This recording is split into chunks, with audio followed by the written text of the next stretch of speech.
Vishnu Sahasranama, name 770, Gadagraja. Very easy understanding of this name is the elder brother of Gada. Gada is a name, and Agraja means born before. So he's the elder brother. We also have the term Anuja, as in Ramanuja. That is a name of Lakshman. It's also a name of Krishna, being the younger brother of Balaram. And then we have Gadagraja, who's a younger brother of Krishna, who's not so very well known. His name is mentioned several times in the Bhagavatam, but there's not much information about him. His name is mentioned several times in the name Gadagraja. I'll give an example, a verse that Srila Prabhupada quite often quotes. Shvavid varahoshtra karai sangstuta purusha pashuhu nayad karna pato petas jatu nama Gadagrajaha. Which means that persons who are like hogs, dogs, camels, and asses praise similar persons who are like animals, and they don't like to enter even their ears to hear about the name, form, qualities, and pastimes of Gadagraja. So here it doesn't really say anything about Gada except to signify that Gadagraja means Krishna, except to signify that this is a well-known name of Krishna. There are some names we're having in Vishnu Sahasranama, just like the names we've just had, Pragraha, Nigraha, Vyagra. These words are not generally known as names of Krishna, but among devotees of Krishna, those who are fond of reciting and hearing Srimad Bhagavatam, they'll know that Gadagraja is a common name of Krishna, and it comes up several times. Even the Gopis, they, speaking to Uddhava, who has come on Krishna's order to bring a message from Krishna, from Mathura, to the Gopis in Vrindavan, one of the things they say to him, this is in the Brahmara Gita, one of the most Rasik sections of the Srimad Bhagavatam, showing the glories of the Gopis and especially Srimati Radharani, although her name isn't mentioned. So one of the things that they say to Uddhava, one of the verses recorded there, Kachit Gadagraja Somya Karoti Pura Yoshitam Preeting Na Snigda Savrira Haso Dare Kshanarchitaha. Gentle Uddhava, because Uddhava is here addressed as Somya, not by name. Somya, gentle. Gentle Uddhava is the elder brother of Gada, now bestowing on the city women the pleasure that actually belongs to us. We suppose those ladies worship him with generous glances full of affectionate, shy smiles. The gopis feeling feminine jealousy, which is completely on the transcendental platform. They refer to Krishna as Gadagraja. This emphasizes that Krishna, in Mathura, is known as the son of Vasudeva, because Gada was a child of Vasudeva by one of the wives of Vasudeva. In the commentary, which is given following Parashara Bhatta, it said that Gada's mother is Sunama, but from the Srimad Bhagavatam, we have versions by Rohini and by Deva Rakshita, a sister of Devaki's. who was married to Vasudeva. So he's often mentioned in the Bhagavatam as a great fighter. Well, not often, but here and there, because he's not often mentioned. Here's an interesting point from Sumadhva Vijaya, the biography of Madhvacharya written by a contemporary of Madhvacharya, Narayan Pandit. In the Sumadhva Vijay, Narayan Pandit Acharya describes that one younger brother of Madhvacharya this younger brother was so devoted to Madhva and served him with such intense love and devotion that younger brother of Madhvacharya was to Madhvacharya like Lakshman was to Rama, like Arjuna was to Bhima, and was like Gada to Krishna. So we can see that he was very dear to Krishna. We don't hear so much about him, but he was very dear and very close to Krishna in Krishna's pastimes outside of Vrindavan. One of the commentators states that in her letter to Krishna, Rukmini calls him by the name Gadagraja. We don't find that in Bhagavatam. It's probably from Vishnu Purana. Another meaning altogether is given, actually there are several other meanings given. Another meaning is given by Shankaracharya, who no doubt is aware of the etymology of Gada Agraja, the meaning that Krishna is the elder brother of Gada, but he gives another meaning, and there's nothing wrong there. It's all very good. Shankara sees the name as Nigada Agraja. Nigada meaning mantra.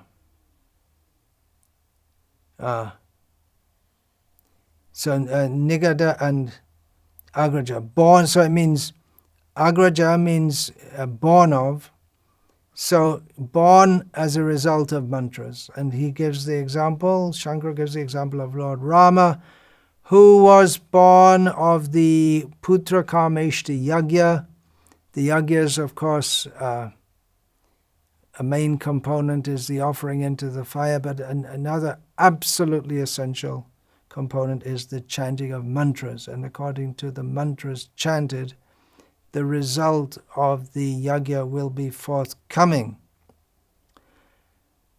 And Shankara also accepts the elder brother of Gada as his second interpretation. So he doesn't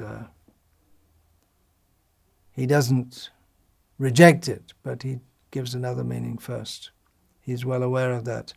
Another meaning, Satyadeva Vashishta, he who pervades those who walk and talk.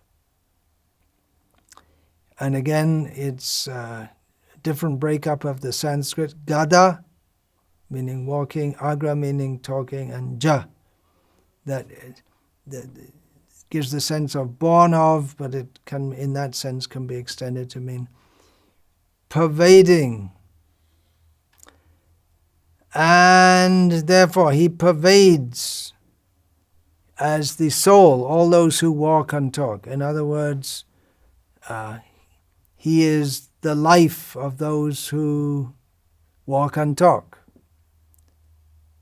Jivanam sarva bhuteshu. We can walk and talk as long as we have life. Life is given by Krishna. Then another meaning from Satyadeva Vashishta is that he is the foremost among those who produce sound. And sound, shabda, we know is Shabda can generally mean sound, but it particularly refers to the Vedas, the Shruti. The Shruti is the eternal sound of the Vedas, which are manifested as sound. We say they're books, but they're not books. They may be committed to books later, but they're originally sound. And the Smriti is different. That is books. But Shruti is sound, which is heard, and Shabda is the sound. So Shabda can mean any sound, but specifically in the Vedic context it means the mantras of the Vedas. And so many people recite the Vedic mantras. Brahmanas especially are meant for doing so. Pathanam means to recite the Vedas. That's the general meaning. Kshatriyas and Vaishyas also do. They can also recite the Vedic sounds, although Brahmanas especially, it's their duty to do so. But the best among those who recite the Vedic sounds is Krishna. He is, although the Vedas are eternal, he is the source of them, which might sound contradictory, but as an example, an analogy can be given of the sun, which from our perspective is eternal, is eternally existing, and eternally giving out tremendous heat and light. So what is produced from it is eternal, but still the sun is the source of it. So Krishna is the best of those. And Krishna, he also recites the Vedas. He comes as Matsya avatar, Hayagriva avatar, to refurbish or again give the Vedas, which means he speaks them.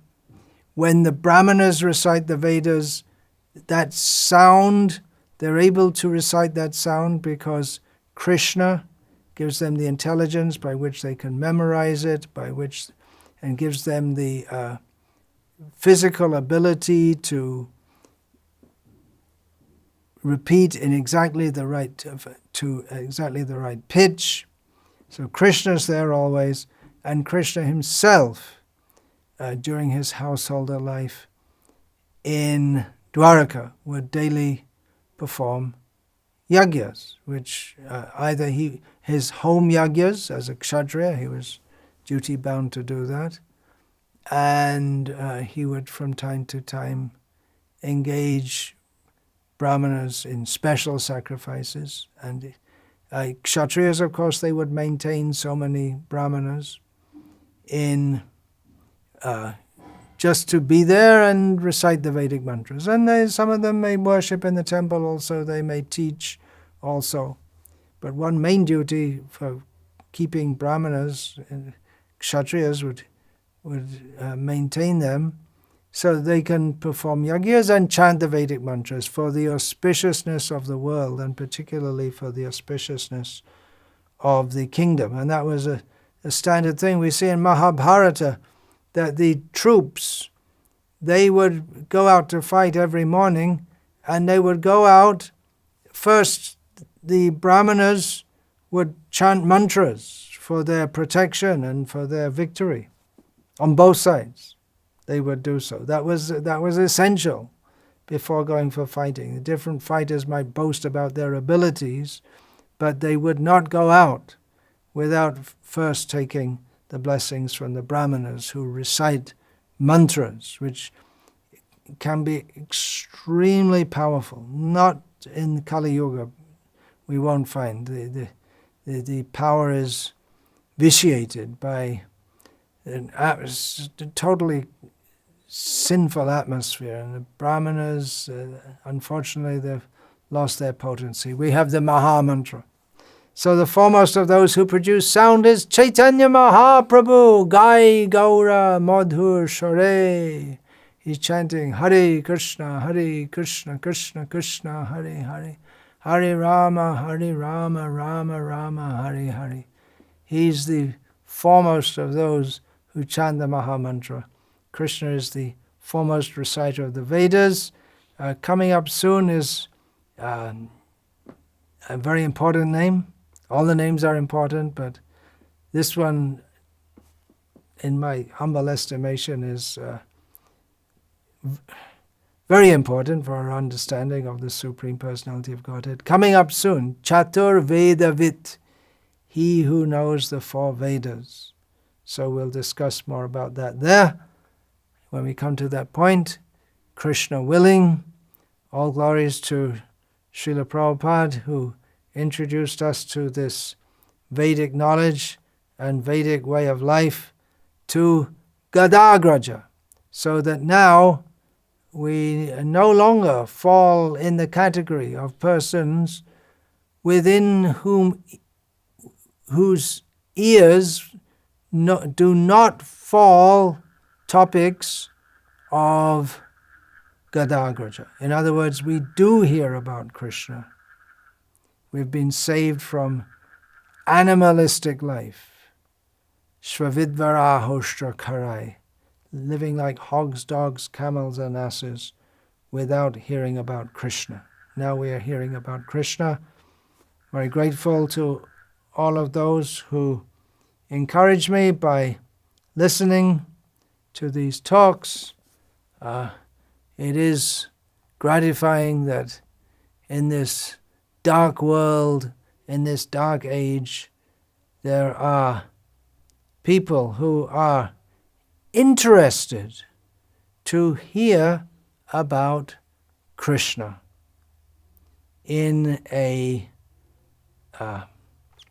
manner which is meant for increasing our appreciation of Krishna. So thank you very much. Srila Prabhupada often ended his talk saying that. Thank you very much. Thank you very much. Vancha kalpatarubhyascha kripa sindhubhya evacha patitanam pavanebhyo vaishnavebhyo namo namaha. Dante nithaya chunakang padayo nipatya kritva chakakushatam etadaham ravimi Hey sadhava sakala eva vihaya durat Gauranga chandra charane kuruta anuraga Parivadatu jano yatha tata va nanumukaro navayang vichara yamaha Hari rasa madira madati mata bhuvi vilutama natama nirvishama Hare Krishna, Krishna Krishna, Hare Rama, Rama